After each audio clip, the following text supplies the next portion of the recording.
I feel sorry for everybody who's about to tune into this and see me just pulling absolutely rude, tired faces while I'm practicing Unplugged.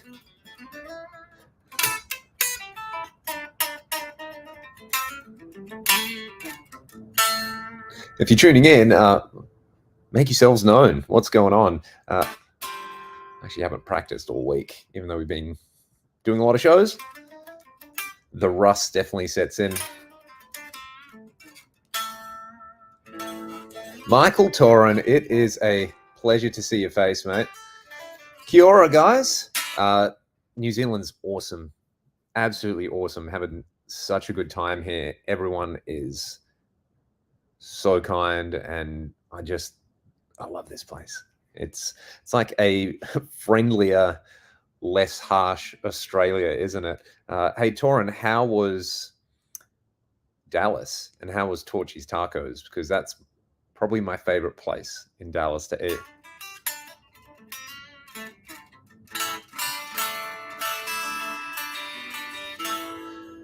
What is going on? This maybe seems like an almost decent time to be streaming, doesn't it? It'll be 8 a.m.-ish in Perth. It's about 1 here. It is 1. I don't think I'm going crazy at the moment. 1:20.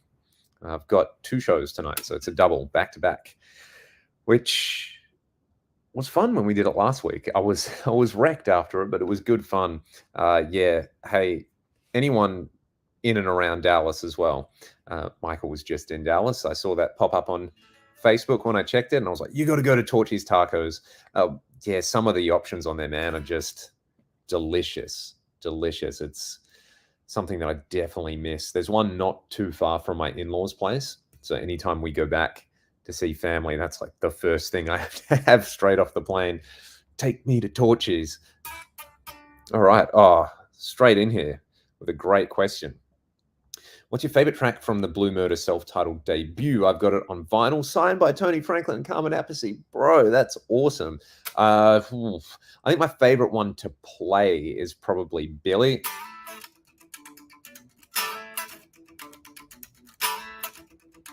Something like that.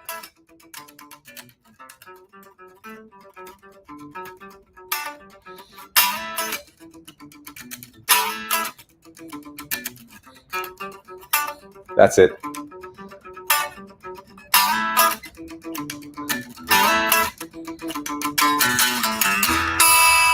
Hopefully you can all hear the guitar and it doesn't look like me just having an aneurysm. It's 1:21 in the morning over there. I hope you're having a good time, Sasha. You got to go hit up Burger Geek up Simon Street. I feel like I've seen that pop up on maps.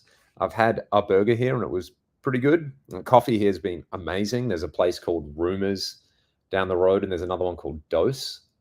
Phenomenal. Like, I am impressed. You're playing Auckland. I'm here with Bernie Dieter's Club Cabaret. So it's like cabaret, circus, rock band. It's a bit of everything going on. Like the live band plays throughout. There's like a comedy aspect to it as well. It's pretty awesome. Some of the circus performers are insane. Like one of the girls gets suspended by her hair and does all these acrobatics, and it's amazing. Absolutely amazing. They're all like super fit and super ripped and strong, and yeah, it's pretty inspiring actually. It kind of makes me want to like become more flexible and, you know, look after my body a little bit more. I say as I'm reclining on a couch here. My favorite taco at Torchy's, I think the trailer trash I remember being really good, where it's like queso on fried chicken, and that was heart disease in a tortilla, but it was really, really nice. Anyway, I did not answer this question properly. Favorite song to play, probably Billy. I think my favorite song on there is Valley of the Kings, like the ride out on it. You've heard the Ragdoll song Shine. We were just trying to do Valley of the Kings. That was very much the inspiration there. We got Jeff from not so sunny Brisbane at the moment. Normally Brisbane is incredibly sunny, so I'm sure that is a little bit novel. Here we go. Matthew Earl. What's up, Matthew? Was in Wellington for 6 months working on the Avatar movie with Peter Jackson. I was at the Museum Hotel near Oriental Bay. Where are you at? Oh, dude, isn't that everyone? There's a saying here that it's like, you know, everyone knows someone who worked on Lord of the Rings or Avatar or anything Peter Jackson. So yeah, that's what were you doing as part of it? Like what aspect of the movie were you working on? That's super interesting, mate. I'm in Auckland at the moment. I'd love to go down to Wellington, but the schedule basically does not allow, which is a bummer. We were meant to have 2 days off, and there's things happening in the Middle East and the Red Sea at the moment. So the tent was meant to go through the Suez and had to go all around the Horn of Africa. So it was delayed by a couple of days. So a few shows got moved, and yeah, it was a little bit chaotic, but it's been great once the shows got rolling on there. So technical director, IT stuff. Right. I heard there was some pretty intense stuff we did Hobbiton on Monday. My wife's over at the moment, so that was non-negotiable. Like, she was going to come over and we were going to do the Hobbiton tour, and that was awesome. The sets, I mean, I know they tore the sets down after Lord of the Rings, but they've kept them since they did the Hobbit there, and yeah, that was absolutely killer. Hey Cash, what's up, dude? How was Pantera, bro? Ryan's elder son is in the chat, so I'll let him talk about it, but I thought it was super awesome where Pantera did a sideshow. They're doing Knotfest in Australia, and of course they're not coming to Perth. They did a sideshow in Adelaide, and Ryan took Cash there. And man, that's that for your first metal concert. I don't think you can do much better. As you said, awesome. What was your favorite song? Did they do Floods? I'm pretty sure they've been doing that. And hey, screen cap that. That's raising your child right.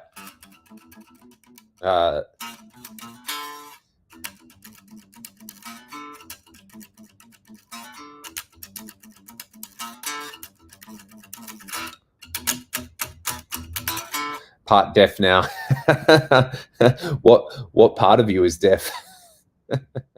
And shout out to DJ Riccio on here, and to Defcon Clark from Tennessee.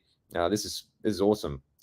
Hey, is this audible at the moment, or are you just hearing? Because I did sit down with the intent to just do like a little bit of noodling and get my fingers on the strings. What's up, Alec? How are you, bro? Aren't you guys meant to be are you guys at school watching this or something? What is it, like 8:30 in the morning? There's just your warm up, watching Uncle Dion on the YouTube, making noise. Cash and his mate Alec came with us to, we did a show on Rottnest. When was that? The middle of Feb, something like that. It was very, very hot on there, and yeah, did some rad snorkeling before the show, and the boys got into some swim throughs, and that was such a good time. We can hear it fine. And what's up, James? How are you doing, mate?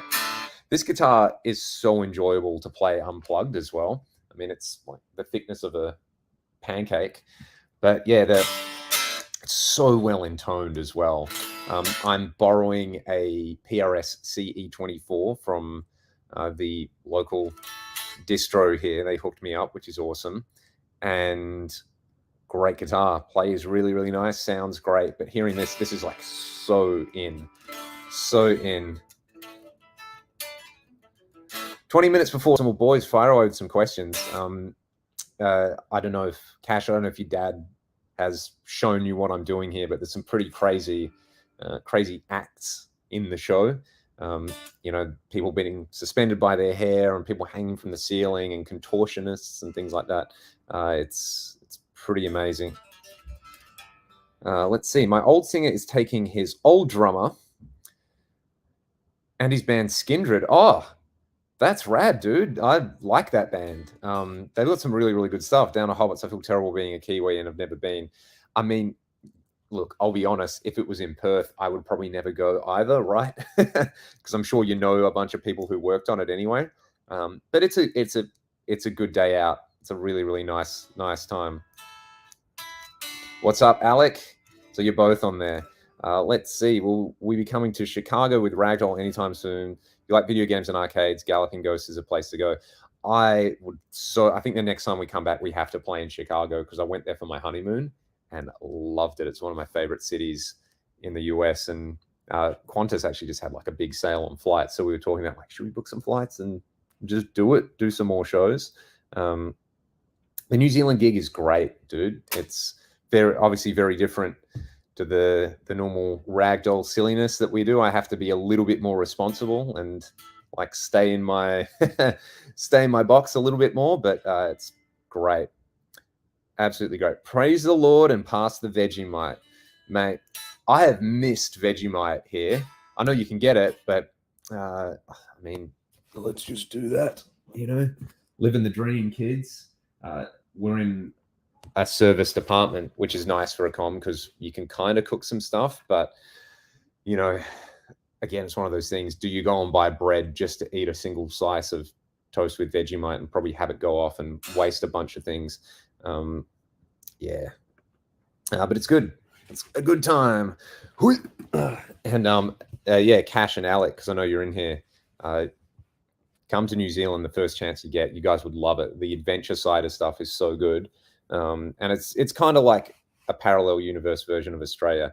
This one's from Matthew Earl. You can all see it on there. Real quick, what are your opinions on the Fishman Fluence pickups? I see a bunch of hate for the Fluence Moderns, but I only have the Open Core Classics. I actually like them. I had some classics in my PRS McCarty. I took them out, but I'm going to put them in something else.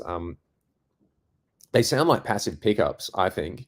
I got the version that only has the 2 humbucker voices. I think I would prefer it if I could get a single coil voice out of them. And Fishman, the way they're made, I'm fairly certain you could just make a pickup that has all of the voicings in it. I understand why they don't, because, they want to make money selling different variations. Totally fine. But yeah, it'd be cool if they put out like a master version that had all the different voicings in the pickup. But yeah, I haven't really tried that many of them, but I liked what I tried on there. Remember when everyone hated EMGs and now people like come back around and being like, oh no, EMGs is secretly good. Play a bit of Rust, surely. All right, this is for the boys. Let's see if I can get this. And for anyone, there's the Yngwie lick in Rust, right? When we're doing that.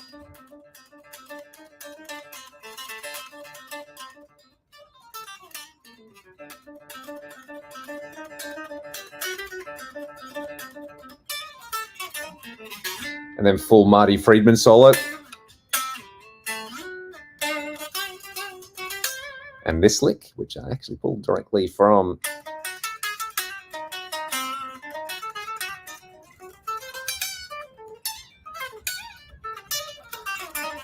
Don't you love the little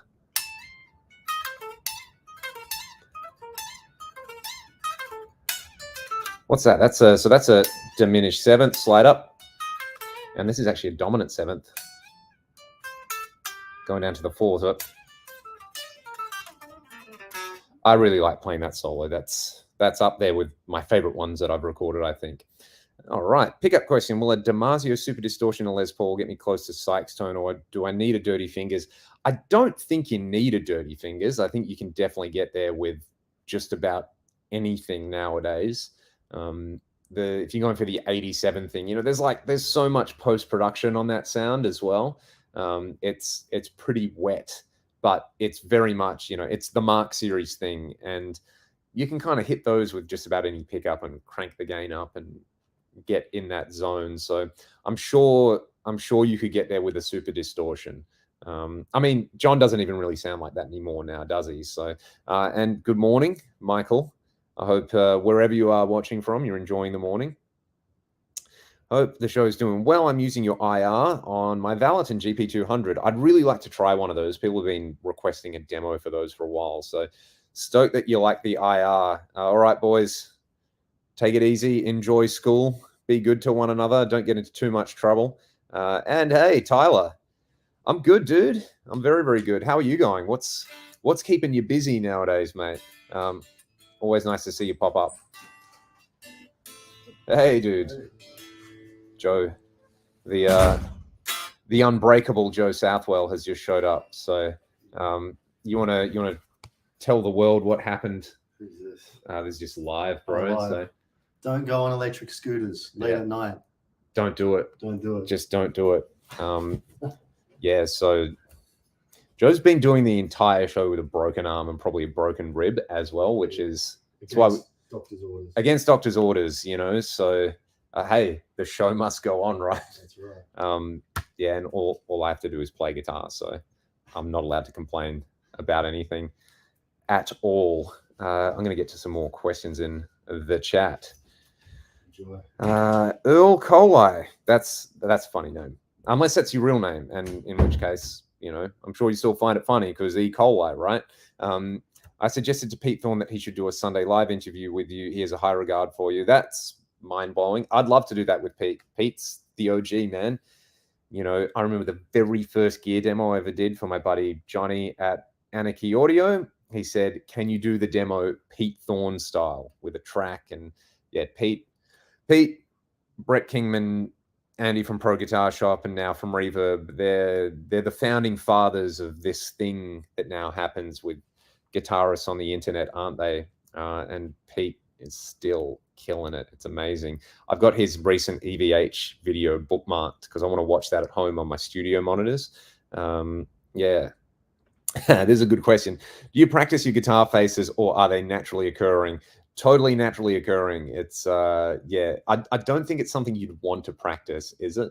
But yeah, it's the sympathetic guitar face thing that happens on there. Trogception. I hope you're well, mate. It's a decent time here to do a stream, isn't it? So where are we? We've got Ian in here as well. Just finished watching another stream, mate. Hopefully I don't hold you too long. It's nice to see you in here, and I hope you're well, as always. Just about to say break a leg, but I don't think I will now. Yeah, don't break a leg. Although I guess for a bass player, if you can break something, yeah, don't break anything in there. This is cool. I use your Pimp My Marshall settings on a gig with a TV Mix 7. It cut really well in the mix. That makes me so happy. I'm using the Marshall models for this gig at the moment, actually. The 2203 high and the 2203 low. Marshall cleans really, really good, running some like trem and reverb into it. Been really, really enjoying that for the clean thing. And then Brit 800 mod for the really, really dirty stuff on there. So, someone has been very, very kind and they've left a super chat. How good is that? Plexico. G'day from LA. Can you please share your #1 guitar, pedals, and amp? At the moment, I mean, the guitar that I'm using for this show, this is the travel guitar at the moment. This is a Rubato Lassie, and it's got my initials on the back on there, which I did not plan or ask for, but they were kind enough to do. So I guess this is like, I've been calling it LT spec on here. So I spec'd out everything on the guitar. So I don't know, maybe one day this will, I guess it is a guitar. You can order these specs. So I don't want to call it a signature model, but it's kind of the LT signature model at the moment. The guitar that I'm probably best associated with and the guitar that I've done the most recording and touring and gigging with is my PRS SC245. It's in black. Love that thing. It's very much the ragdoll guitar. Pedals, I mean, I've been using the Fractal stuff direct for the last, since 2016 now. So the last 8 years. So yeah, that's the favorite pedal and amp and effect at the moment. But I'm just talking about a single pedal. Kind of hard to go past, a Boss SD1 and amps. I mean, there's a lot. I mean, if I was stuck with only one amp, a Mesa Boogie Mark IV would probably be the one. So yeah, thank you for the super, dude. And I hope that answers the question as well. Going downstairs to practice, enjoy, mate. Get into it. Hey, here we go. Wadey, I hope you're good, dude. What's keeping you busy? What are you jamming on? And there was a question here from Tyler. Wrapping up a single with my band. I'll have to send it your way. Yes, I look forward to it. And if anyone likes hard rock music, go and check out Tyler's channel. There's a bunch of great covers on there. And I'm not convinced that you're not the secret illegitimate son of Lane Staley, dude, because your voice is so good. And I can't wait to hear what the band stuff sounds like. It's been great. It's been great seeing the journey online, like so many people on here. And what is going on to Ricardo? Dude, I love you too. I hope you're having a great day. And to everybody else. Anyone think a 9-volt battery is a fine slide? Probably. That would probably work quite well. Did you hear Dave Friedman talk about having you on Tone Talk? I didn't hear it, but a friend sent me a message like, dude, Dave's talking about you right now. So I do chat to Mark a fair bit, and we have talked about it before. So yeah, that'd be pretty rad. I have a lot of respect for Dave and what Dave does and continues to do. So that'd be a fat hang. The Valaton GP200 is great. Amps and pedals all sound awesome. I really should try one, shouldn't I? Those mini modelers nowadays are amazing. And yeah, we are getting pretty close to 100K on here. What am I at? I'm gonna check my stats over here. Very, very curious because studio should give me a live. What do I do? Go to the dashboard. 97,930. So yeah, what, 2070? That's crazy. That's crept up so fast. There's people on here who remember me from the sub 1K, as in $100,000. Hey, I if I had $1 for every subscriber, I'd be getting close. But unfortunately not. That would be nice, though, wouldn't it? I mean, I just probably could buy all the cat biscuits for my cats. They would be really, really happy. MTS Guitars 5150. That thing does sound awesome. I've listened to it live. I like it better than the Kemper another guy plays. Wow, that's cool. I mean, if you get the right IR on just about anything nowadays, it's going to sound pretty rad. Defcon Clark, the blocks library is insane. I'm so happy you're enjoying it. I'm going to do an update to that one when I get back because, I mean, there's new firmware for just about everything. Sorry, I got to just shift the way I'm sitting at the moment. Yeah, so what they've done, that Cygnus X3, which is in public beta at the moment. And, you know, they have mentioned they're working on the FM3 with the gapless stuff, and I'm sure we'll see more FM9 things coming. I don't want to say too much that I'm not allowed to talk about being a tester, but yeah, it's pretty exciting. So yeah, I'll do some more blocks when I get back and update the blocks library. That's sort of turning into a, you know, tri-annual thing, isn't it? Michael Nielsen, dude, I was just watching your Rev video on there thinking I need to transcribe one of the licks you do in there. Like this string skippy arpeggio thing. It was so good. And thank you, dude. I'm absolutely chuffed. It's I'm not worthy. Yeah, that'd be a fun live transcription thing, wouldn't it? Trying to figure out what Michael's playing on there. So darn good. That Rev, you made that sound crushing. Like that, you need to put that out as an instrumental song. It sounds like an intervals track or something like that. And the Pass Effects 80A flanger on there was sick. Had the very cool chewy, you know, Pat Travis style thing going on, which I do love. Everyone go and subscribe to Michael's channel. It's the best. You know, we were talking about Pete Thorne making things sound good earlier. Mike is next level as well. The production level. You know, I have a thing where it's like people are like, oh, can you do a demo of something in a mix? And it's like, I mean, I can record stuff and I can program drums and bass on it, and I can, you know, run it through Ozone, and it might give you an idea of what it might sound like in a demo mix. But, you know, having actual professionals who compose and mix music for a living, like Mike does, is, I think that's when you get a true representation of like how truly great a piece of gear can sound in a mix. And there is, I'd be interested to hear from Michael as well. Obviously doing the film thing and the video game thing, you know, it's about the big picture, whereas doing a guitar demo, it has to be kind of guitar focused. I want to know, Michael Nielsen, do you do anything different, or do you just do the thing and that's how it is?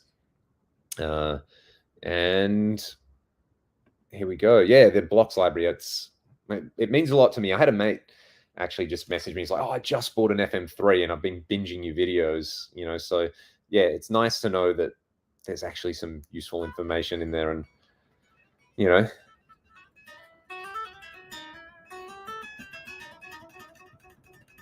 it's almost like a touch instrument, this guitar, isn't? It's got a 0 fret. Do you have any plans for touring? No concrete plans at the moment, but we've been talking about it more and more as the year has been going on. So yeah, I'm so ready to come back and play some shows over there. Doing the show I'm doing at the moment, you know, we have 5 more shows to go.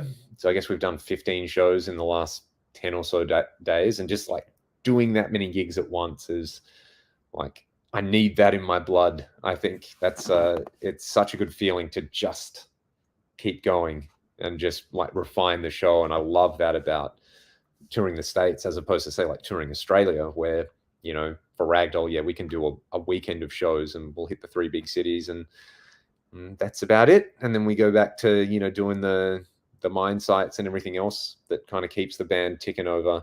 But yeah, the States, you can do a solid block of a few weeks and play 20 odd shows, and it's super satisfying. We did that a few years in a row. I think 2014 was probably the best. I think we did like 20, I don't know, how many shows did we do?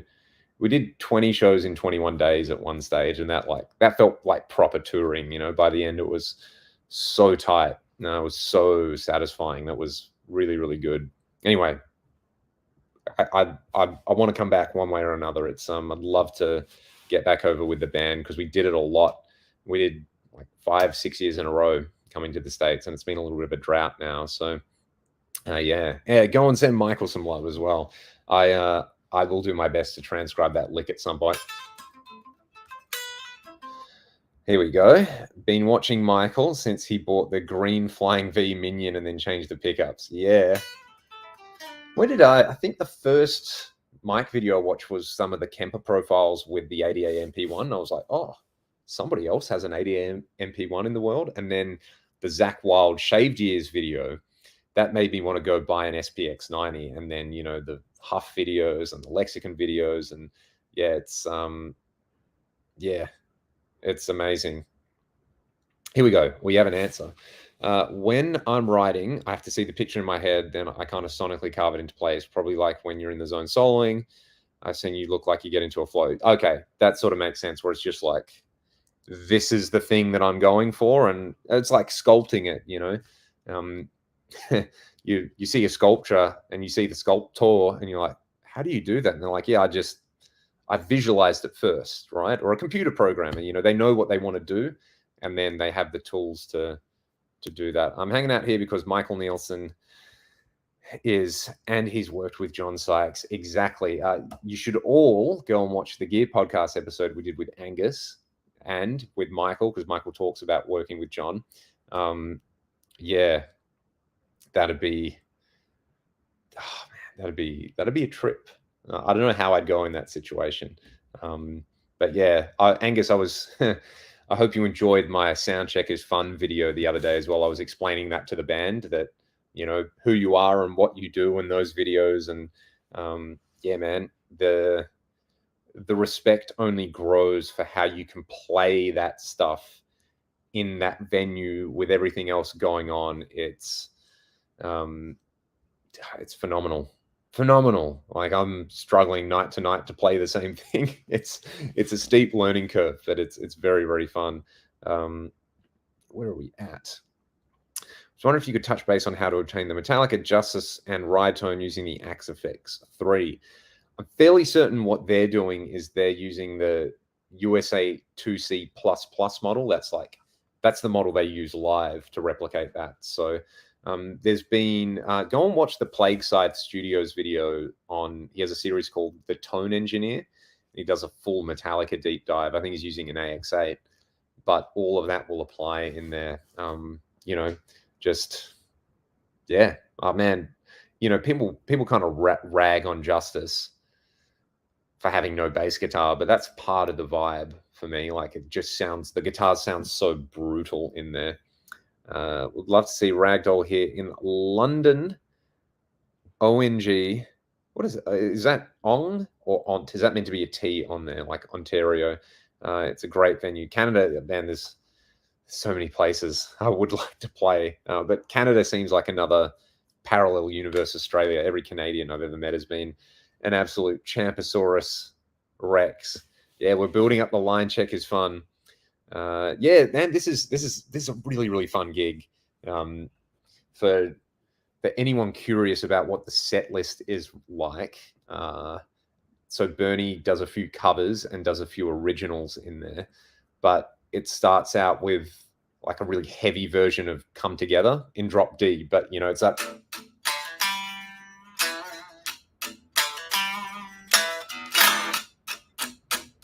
And, you know, she kind of does a thing where she comes out and then jumps into the audience and, like, you know, finds a victim. And, you know, you play that.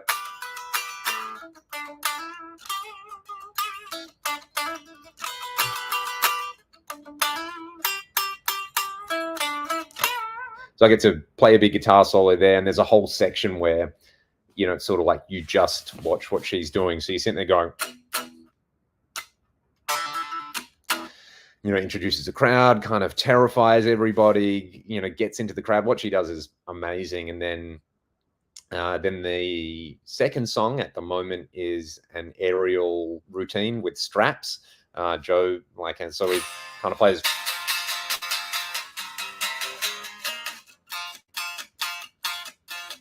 You know, this is the vibe.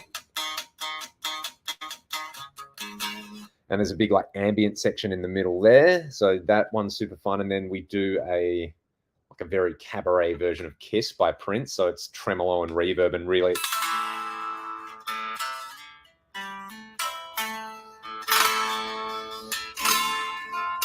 You know, kind of like a slow blues.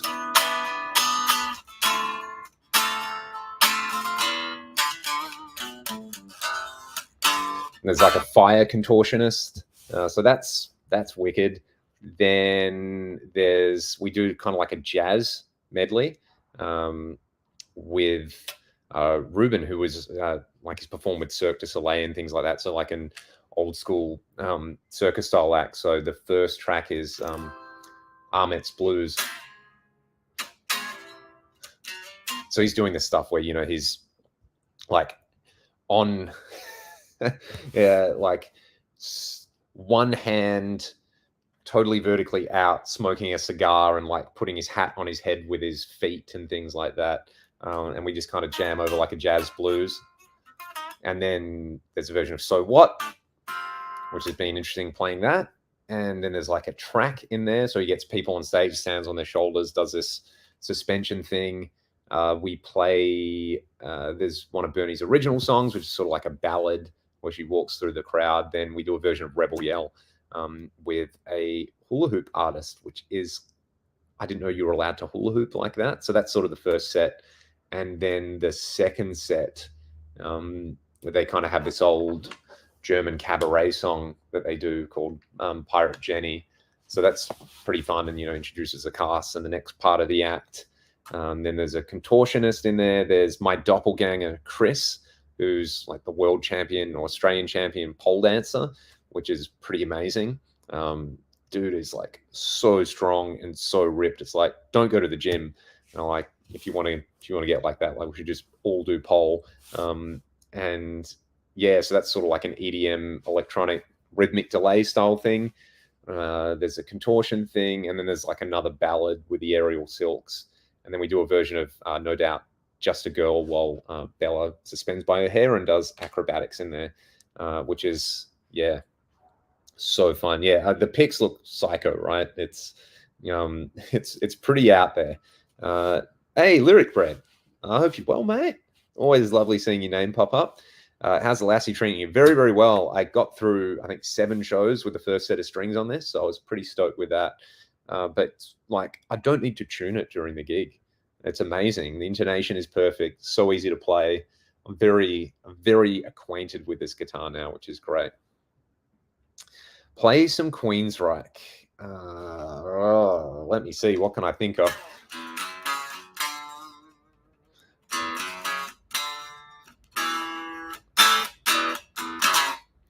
Playing an underscore waiting. Yeah. Yes. Dude, you know better than I do. Then, well, you're just. And I keep thinking, Angus, as well, you explain the power of distraction in the TSO show, where something's happening in the audience, so they can change stuff over on the show. There's so much of that. It's I'm starting to see how these things actually work now. It's pretty great. Oh, here we go. We've got some people who know each other. What's going on here? Here we go. This one's from Etienne. Have I ever been to Houston, Texas? Would love to have you here. Tons of great venues. The last time we played there was 2015, I think. That was cool because they did like a simulcast. They broadcasted the show on the radio. I don't know if that's still out there, but that was called man, I can't remember the name of the venue, but it was one of those you can still smoke indoors in the venue. And I got back home and I washed my hair, and it was just disgusting. The show was great, but I remember everyone in there smoking was, yeah, that kind of sucked. That's the one thing I really don't like about doing shows in America, like the venues that you can smoke indoors in. It's just, it hasn't been a thing for 20 plus years in Australia. It's kind of crazy that it's still a thing. You know, nothing against anyone who wants to enjoy a cigarette from time to time. It's your life, your body, do what you want. But yeah, it seems weird having a bunch of people just light up when, you know, there's a bunch of other stuff you can't do. It's kind of crazy. All righty. Any nightmare incidents happen with the Fractal Live? I'm trying to think. It's been like the F9's been really, really consistent. One thing that happened here was I've been like smashing the tap tempo button so much that the foot switch started to unscrew a little bit. And so I wasn't getting the tap function. It was just going to the hold function. So I was like, oh my God, what do I do? And the answer was just to tighten up the screw. It just come a little bit loose. And that was fine. It didn't affect the show.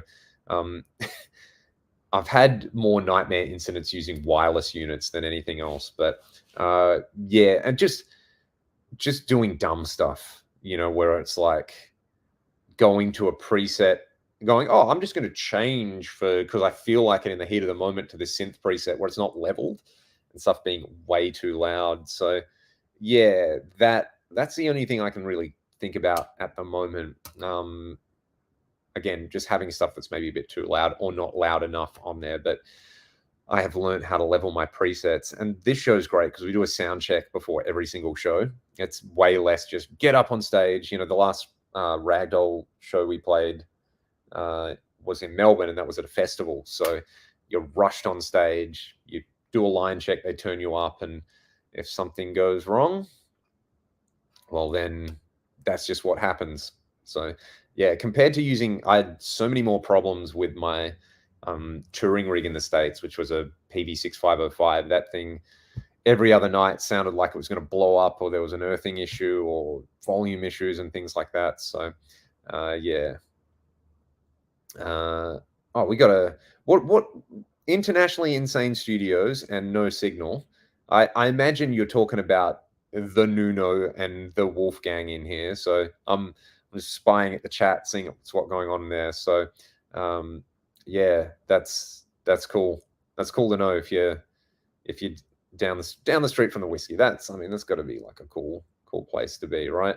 Where are we at? Here we go. Thinning the herd. This is accumulated so much stuff in the past couple of years, selling the stuff that is sitting, keeping the stuff that gets played in rotation. I am right there with you, mate. When we did the most recent run of Ragdoll shows that I was just telling you about, I kind of got home and I was like, man, I need to sell some stuff because I have accumulated just so much stuff that I've used once, or I buy it because I want to do a video with it, you know, go on eBay or Reverb and like, oh, cool, I've never demoed that Boss pedal. I'll just do it. $150. That thing's $120. That thing's $200, whatever. And yeah, I listed a bunch of stuff before I left for this trip and sold it. And I think I'm going to list a whole bunch more. So maybe I'll put some stuff up on the Discord server if anyone wants to grab something. But yeah, you know, you can live with a couple of guitars, can't you? It's the amount of stuff I have is actually mental. So yeah, what are you selling out of curiosity, Wadey?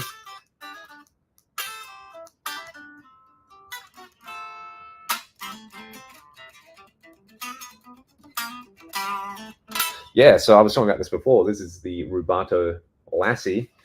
I trying to catch the grain of the carbon. It's beautiful, man.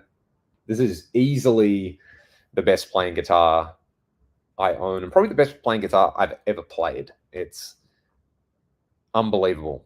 Yeah, I mean, I've got other good playing guitars, but this is like sort of on another level. How much detail there is in there. It's very, very nice.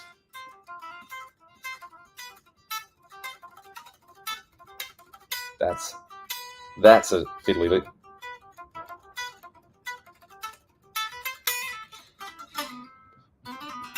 Here we go. I have a question for the channel. I'm going to sit up, everybody, and maybe change the angle a little bit. I'm enjoying this hang, though. How many minutes have I been on here? 40 minutes. I'm just going to check my phone. And actually, what I'm going to do... Is this guitar wood? No, dude. It's carbon. There's no wood on this at all. So my understanding is it's kind of made like a sports car where the body and neck, I mean, there's no join, right? So the body, neck, headstock, that's what they call a monocoque, where you basically build a frame for it and then you wrap it with carbon fiber and you bake it. So incredibly light, incredibly strong. Been flying with it in a soft case.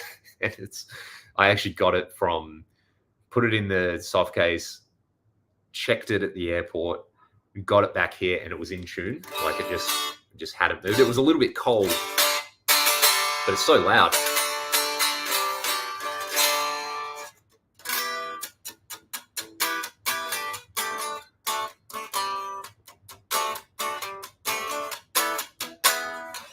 So yeah, it's a beast. I haven't even tuned it since it's a little bit out at the moment. Let me do one thing, dudes. Yes, that's what I want to plug this in. I want to plug this in. You know, you've been in a place for a while as well when the coffee loyalty card looks like this. That's 1, 2, 3, 4, 5, 6, 7, 8. Yeah. So it's been a lot of coffees being drinked. Thanks for all the help with your videos. Who's this one from? This one's from Joshua Jones. Thanks, mate. I appreciate it. Extremely helpful. Fantastic. And you know, what an amazing unit. How is the guitar in comparison to the James Tyler guitars? The only Tylers that I've played are the JTG models, so the ones that get made in Japan for the Japanese market. I toured the Divisor Guitars factory when I was in Japan. I used their Headway acoustics and endorsed them. And yeah, they ghost build the James Tyler guitars for Japan. So they were really, really good. But again, it's one of those things where, you know, if a Tyler is a Lamborghini, then this is kind of like the space shuttle. You know, it's its own thing on there. So who are some of your main influences musically? That's a good question, Josh. Where's my phone at? I better check that. My wife did the Weta Workshop tour today, so I'll just check that she's all good. Got yarn on my way back. Fantastic. There we go. All right, that's all good. All good.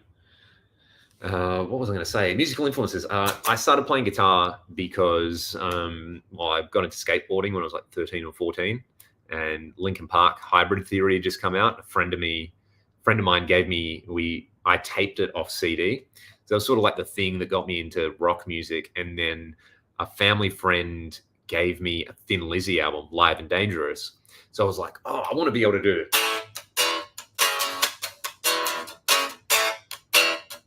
You know, I want to do all that thing.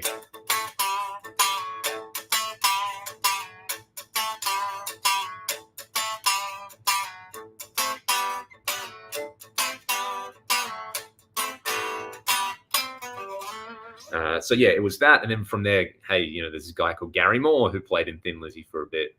Really got into Gary Moore and the After Hours album. More than Still Got the Blues. I was more into the After Hours thing. And I had that concert DVD where he's playing a Soldano and like Albert Collins and B.B. King come out. And I really got into Stevie Ray Vaughan around a similar time. And, you know, having a dad who plays guitar was very beneficial because sort of once a week, he'd give me like 5 CDs to listen to. And it might be like Hank Marvin, Molly Hatchet, Symphony X, you know, Megadeth, and Wes Montgomery. So I had a pretty broad starting point when it came to guitar, like just anything that had good guitar I was into. So yeah,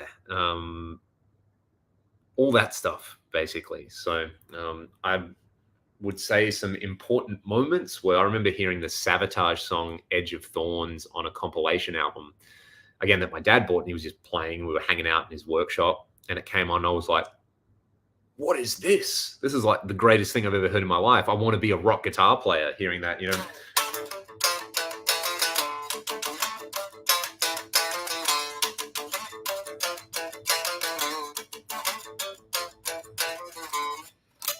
What is he there?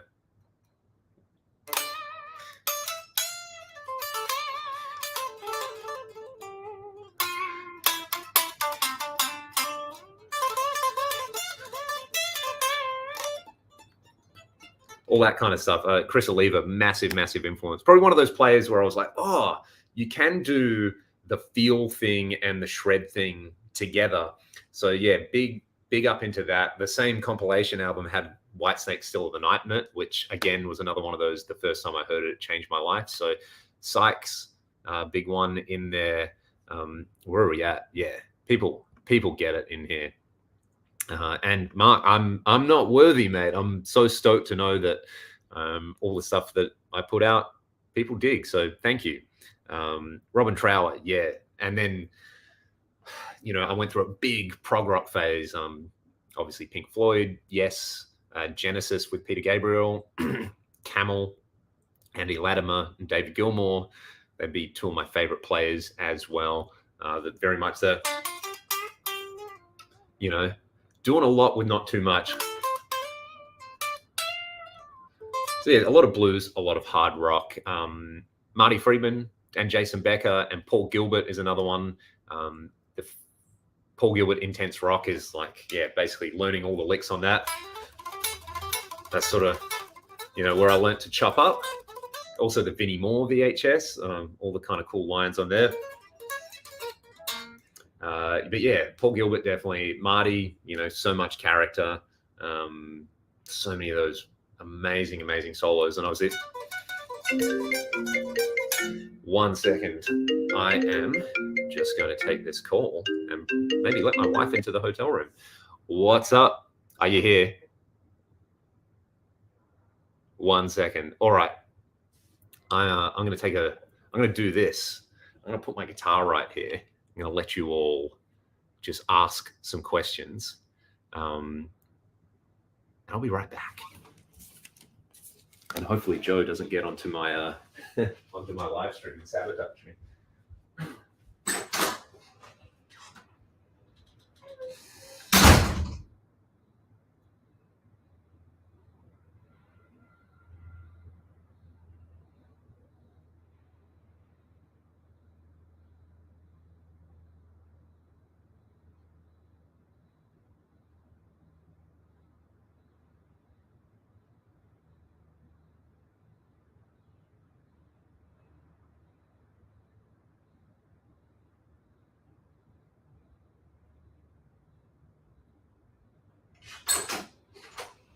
All right, these lifts are being ridiculous. So this is going to take a minute.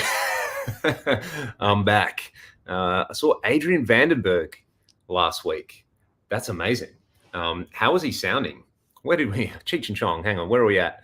There we go. That's what we want right there. Yeah, that's super cool. I love that they've reissued the Vandenberg guitars. Let's see. There was a question in here. You may have already answered this.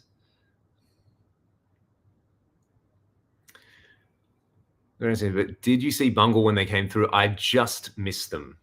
Someone was telling me about the fact they were playing here in Auckland. So apparently that was a pretty rad show. And the Melvins as well.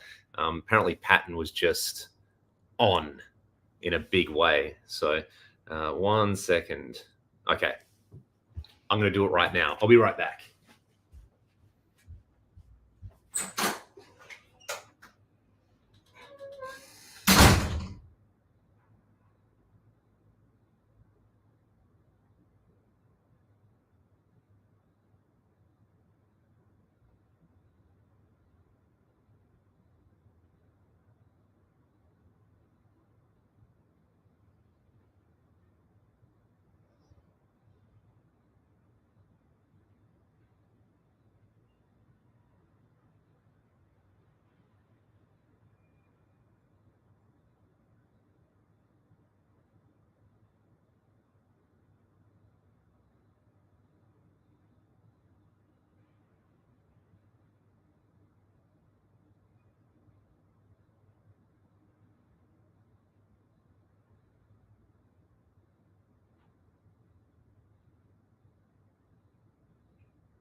Oh my gosh, the lifts in this place are the worst lifts I've ever used in my life. So, but we're back, and there's still people here, so I should probably catch up to what's been going on in the chat. That wall needs an Iron Maiden poster. It certainly does. It certainly does. Yeah. Just leaving the guitar like. She just did the Wetter Workshop thing, which apparently is amazing. So, and I mean, the Sky Tower in Auckland is just there, and all that stuff happens up there, which is pretty cool. Let me see. Let me just kind of catch up. I'll hang for a few more minutes on here as well. Okay, here we go. Yeah, if anyone has any more questions or requests or anything like that, hopefully I answered the question from before about the big influences. Yeah, the Wetter stuff, man, it's what they do is crazy. They've got you can go to the gift shop in there for free, so even walking around there was so good. I shall certainly be doing that, Earl.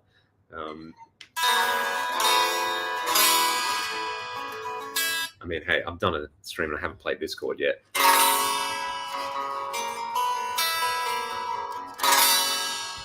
Yes.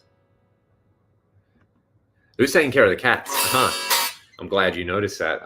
My mum is looking after them at the moment, so she's loving it. I've been messaging her every day and just sort of like, you know, I think they've been waking her up earlier and earlier every day, which makes me slightly concerned that I'm going to get back and they're going to be like 5 a.m. now, feed us. Oh, here we go. So Nagini woke me up at 6:30 a.m. I mean, normally they're like 7 a.m. So yeah, there you go. But yeah, so they're getting very, very good care. Basically what was meant to happen was I was going to do the first week here. Elspeth was going to come out for the middle week and then go back. So it was sort of, you know, the cats weren't away from us that long. She worked all the first week. So I think they were super stoked with all of that. And then she got sick. So she ended up having a week at home. And we moved her flights to this week. So yeah, I think they were a little more happy actually just having someone around. You know, they're chilled out cats, but they do enjoy just human company, and they're just used to me being there all day, I guess, and making a bunch of noise. So I don't know, maybe it's a break for them. X's cats would wake us up at 4 a.m. Oh my gosh. That's just what they do, isn't it?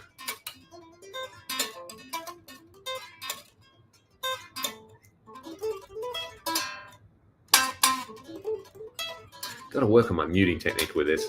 Not having like amps or stuff around has actually been super cool. Just practicing totally unplugged. Yeah.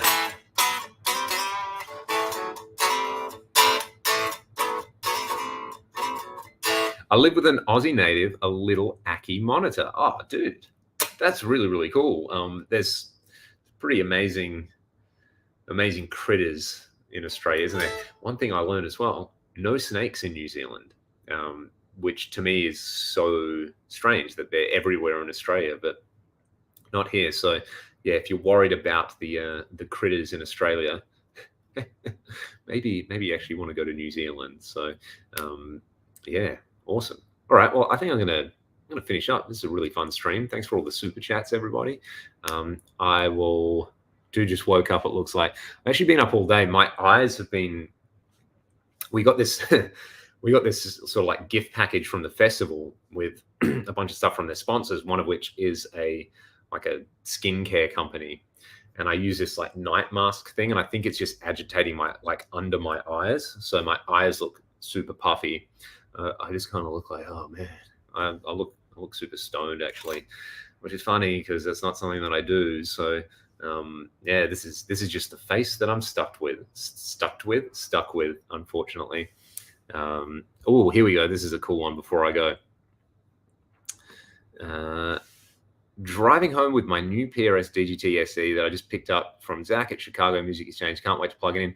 What color did you get? Did you get tobacco or did you get gold? Because they are great guitars. Congrats, mate.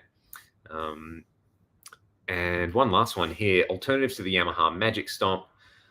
I guess the modern equivalents of stuff like the Eventide H9 or the Line 6 HX1 is going to do a lot of that stuff. You know, obviously, if you spend a bit more, you can do the fractal thing or the HX Stomp. Yeah. But yeah, to me, the Magic Stomp, it's like a proto H9. So that would be my advice. I didn't bring the little Wazza thing.